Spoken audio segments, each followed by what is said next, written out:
We are back, and I'm going to devote this video to a topic that I haven't really covered a whole lot on this channel. I've talked about them in passing every now and then, here and there, but I'm going to talk about the Cleveland Guardians, and they have now clinched the AL Central. Despite all the odds and all the preseason predictions, they've done it with one of the lowest payrolls in the league and having the youngest team in the league.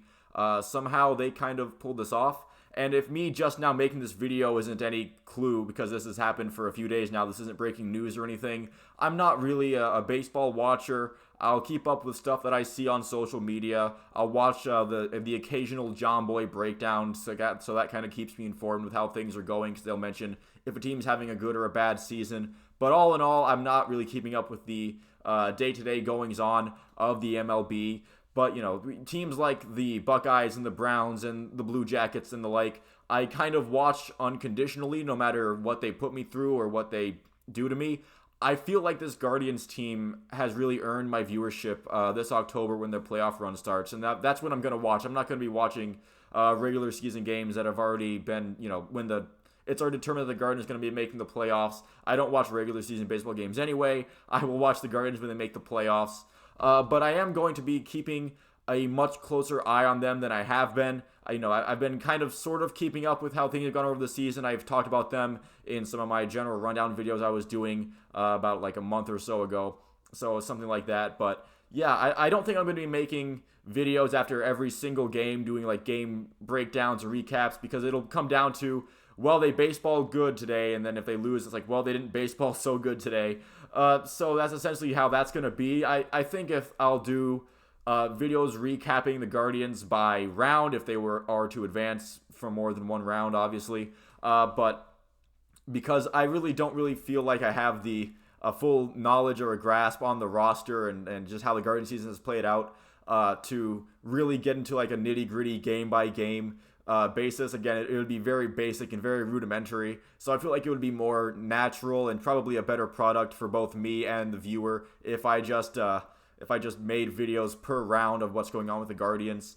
But essentially, yeah, it's astounding what they were able to do, again, especially with the Chicago White Sox being such a favorite for this division heading into the season, and the Guardians kind of having a up and down roller coaster to start. Even in the offseason, it was an issue of, I think, if they were even going to be able to extend Jose Ramirez, or maybe if they weren't going to be able to, maybe trade him to the Blue Jays, but they got that extension done. He's still in town. So I've seen really good stats about the Guardians having their bullpen having a really good stretch down the road of the season.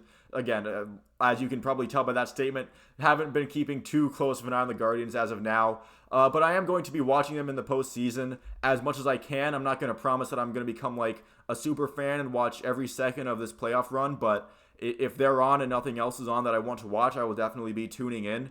And if something else is on, if there's a conflicting schedule, I will make an effort if there's a lull in one of the games to flip over to the Guardians game, because it is playoffs. They are going to matter a little bit more. And plus, for right now, the Jackets and Cavs seasons don't start for a couple weeks. So the Guardians do have a bit of attention on them, and rightly so, because again, they weren't probably supposed to make the playoffs this year, but they end up doing it in, you know, a weaker division. I do know that the AL Central has been kind of in no man's land as in terms of who's actually going to step up and take it. But at the end of the season, the Guardians decided it was going to be them, and they went on a really good stretch at the end of the season, and they wrapped that up. So congratulations to them and to the Guardians. And they've perked my ears up a little bit. I'm definitely going to be paying more attention to them now. If you're watching and you're a Guardians fan and you want to tell me, you know, who to keep an eye out for, what's been going on, who's stepped up in this season so far, who you'd like to see more from, feel free to let me know down in the comments. I'm always I'm open to being learning stuff about Guardians team that I have, again, not really any recollection of, but I do know some of the names of the players on the team. But besides that, I'm really open to learning more about them if you want to reveal that to me down in the comments below. So thank you for watching if you made it this far. Leave a like and a subscribe if you enjoyed this video and like to see more like it. Again, tell me in the comments what you think about this Guardians team. Who has impressed you for the season? Who would you want to see step up for this postseason run? And just let me know about the Guardians in general in the comments below if you'd like to tell me stuff, because I probably don't know it. So again, thank you all for watching, and I will see you at the next one.